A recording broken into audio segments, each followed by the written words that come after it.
అందరికీ నమస్కారం. నేను మీ ఆయుర్వేద డాక్టర్ చిట్టిపొట్ల మధుసూదన శర్మని. మనం ఈ వీడియోలో ఎంతోమంది ఎదుర్కొనేటువంటి పురుషులు ఎదుర్కొనేటువంటి అత్యంత సర్వసాధారణమైనటువంటి లైంగిక సమస్య అయినటువంటి అంగస్తంభన సమస్యకు సంబంధించి కొన్ని వివరాలు తెలుసుకోబోతున్నాం. అంగస్తంభన సమస్య దీన్నే ఎరెక్టైల్ డిస్ఫంక్షన్ అనేటువంటి పేరుతో పిలుస్తుంటారనమాట. దేహ ధర్మాల్లో భాగంగా, శరీర ధర్మాల్లో భాగంగా మరి దేహంలో వచ్చేటువంటి మార్పుల ఫలితంగా పురుషుల్లో కానీ స్త్రీలో కానీ సెక్స్కు సంబంధించి లైంగికపరమైనటువంటి కోరికలు కరగడము చాలా చాలా సర్వసాధారణం. ఇందులో పురుషులకు సంబంధించినటువంటి విషయాన్ని మనం ఆలోచన చేసినట్లయితే మరి పురుషుల్లో కూడా కోరికలు కరగడం అత్యంత సర్వసాధారణం. కానీ వివిధ రకాల కారణాల రీత్యా పురుషుల్లో కోరికలు కలగడము కలగకపోవడం ఒక సమస్య అయితే, ఆ విధంగా ఆ సమస్యకు తోడు మరి అంగస్తంభన సమస్య అంటే కోరికల పరంగానే కాకుండా అంగం కూడా స్తంభించకుండా ఉండేటువంటి పరిస్థితి ఏర్పడుతూ ఉంటుందన్నమాట. దీన్నే ఎరెక్టైల్ డిస్ఫంక్షన్ అనేటువంటి పేరుతో పిలుస్తుంటారు అనమాట.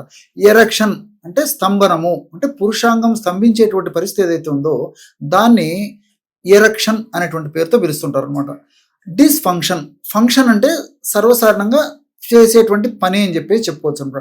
డిస్ఫంక్షన్ అంటే అది సర్వసాధారణంగా పురుషాంగము అంటే మెదడులో కొన్ని రకాలైన రసాయన మార్పుల యొక్క ప్రభావం చేత, ఆ యొక్క ప్రభావము పురుషాంగం మీద ఉండడం చేత పురుషాంగము కోరికలు కలిగిన వెంటనే మరి అంగం స్తంభించడం సర్వసాధారణంగా జరుగుతుంటుంది అనమాట.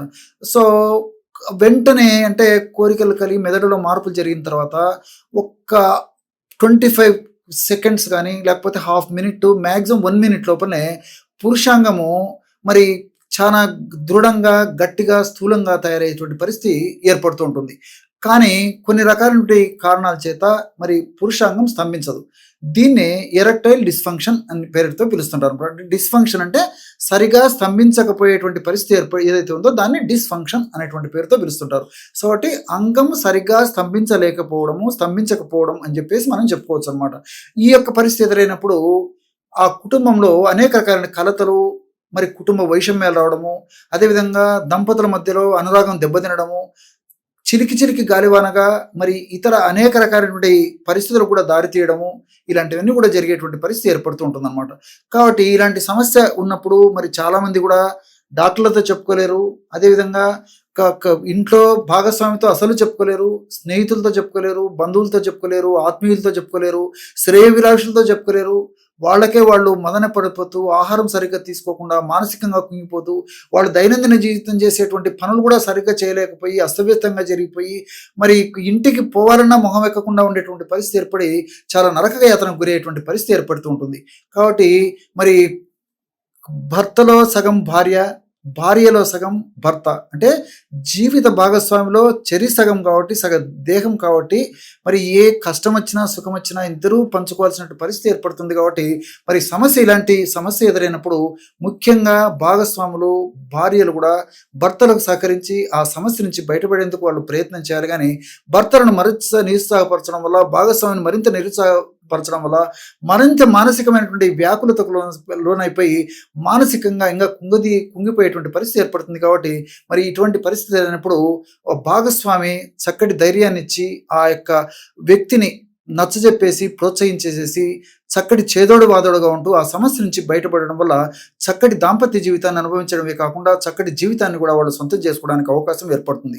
కాబట్టి దేహ ధర్మాల్లో భాగంగా, శారీర ధర్మాల్లో భాగంగా ఉన్నటువంటి ఈ యొక్క సమస్య కారణాలు, ఈ యొక్క సమస్య ఉన్నప్పుడు మరి ఎందుకు వస్తుంది మనం ఆలోచన చేసినట్లయితే, అంగం స్తంభించకపోవడానికి కారణం ఏంటంటే వీనోజెనిక్ ఎరెక్టైల్ డిస్ఫంక్షన్ అని చెప్పేసి ఒకటి ఉందన్నమాట. అంటే ఈ రక్తనాళాల్లో సిరలు, ధమనులు ఉంటాయి. సిరలు సరిగ్గా పనిచేయకపోవడం వల్ల కలిగేటువంటి అంగస్తంభన సమస్యని వీనోజెనిక్ ఎరెక్టైల్ డిస్ఫంక్షన్ అని చెప్పేసి పరిస్థితి పేరుతో పిలుస్తుంటారు. అట్లే ఆర్టీరియో ఎరెక్టైల్ డిస్ఫంక్షన్ అనేటువంటి పేరుతో మరొక పద్ధతిలో చెప్తుంటారు అన్నమాట. అంటే ఈ యొక్క రక్తనాళాల్లో ధమనులు సరిగ్గా పనిచేయకపోవడం చేత కలిగేటువంటి అంగస్తంభన సమస్య ఏదైతే ఉందో దాన్ని ఆర్టీరియోజెనిక్ ఎరెక్టైల్ డిస్ఫంక్షన్ అనేటువంటి పేరుతో పిలుస్తుంటారు. అదేవిధంగా హార్మోనల్ ఇంబ్యాలెన్సెస్ వల్ల కూడా కొంతమందికి అంగం స్తంభించకుండా ఉంటూ ఉంటుందన్నమాట. అదేవిధంగా 4వదిగా న్యూరోజెనిక్ ఎరెక్టైల్ డిస్ఫంక్షన్. ఏ విధంగా అయితే పక్షవాతం ఇచ్చినప్పుడు కాలు కానీ చేయి కానీ పడిపోయి చైతన్య రహితం అయిపోతుందో, అదేవిధంగా పురుషాంగానికి మరి సరైనటువంటి ఈ యొక్క నరాల చైతన్యం జరగదో అప్పుడు మరి ఆ పురుషాంగం స్తంభించకపోవడం చేత ఉండేటువంటి ఎరెక్టైల్ డిస్ఫంక్షన్, అంగస్తంభన సమస్యని ఈ న్యూరోజెనిక్ ఎరెక్టైల్ డిస్ఫంక్షన్ అనేటువంటి పేరుతో పిలుస్తుంటారు అనమాట.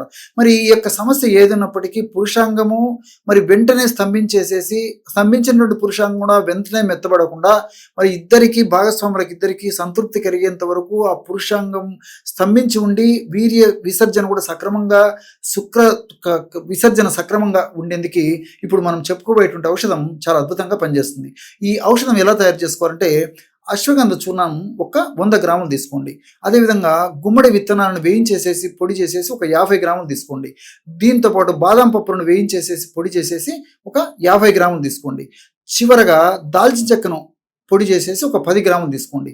ఈ 4 పదార్థాలు బాగా కలపడం వల్ల బ్రహ్మాండమైనటువంటి ఔషధం, అంటే పురుషులకు అంగస్తంభనకు సంబంధించి ఎలాంటి దోషాలున్నా సరిదిద్దబెట్టేటువంటి అద్భుతమైనటువంటి ఔషధం రెడీ అయిపోతుంది. ఈ విధంగా తయారు చేసుకున్నటువంటి ఔషధాన్ని ఒక గాజు సీసాలో నిల్వ ఉంచుకొని రోజు రాత్రి పడుకునేటప్పుడు 100 ml నుంచి 150 ml గోరువెచ్చని పాలు తీసుకొని అందులో ఈ యొక్క పౌడర్ ఒక 1/2 టీ స్పూన్ పౌడర్ కలిపేసి రోజు తాగుతుండాలన్నమాట. ఈ విధంగా రెగ్యులర్గా తీసుకోవడం వల్ల క్రమక్రమంగా దేహంలో వివిధ రకాలైన మార్పులు జరిగి మరి పురుషులకి చక్కటి అంగస్తంభన శక్తి సామర్థ్యం కలుగుతుంది. అదేవిధంగా నేను ఇంతకుముందు చెప్పినట్లు చక్కటి శృంగార తృప్తి, అనురక్తి అదేవిధంగా అనుభూతి కలిగేటువంటి పరిస్థితి ఏర్పడుతూ ఉంటుంది. కాబట్టి మరి ఎక్కువ రోజులు వాడినప్పటికీ అన్ని రకాలుగా సైడ్ బెనిఫిట్స్ ఈ యొక్క ఔషధం వల్ల ఉంటాయి. కాబట్టి యొక్క భార్యాభర్తల మధ్యలో చక్కటి దాంపత్య జీవితము, చక్కటి జీవితం కూడా వాళ్ళ సొంతమయ్యేదానికి అవకాశం ఉంటూ ఉంటుంది.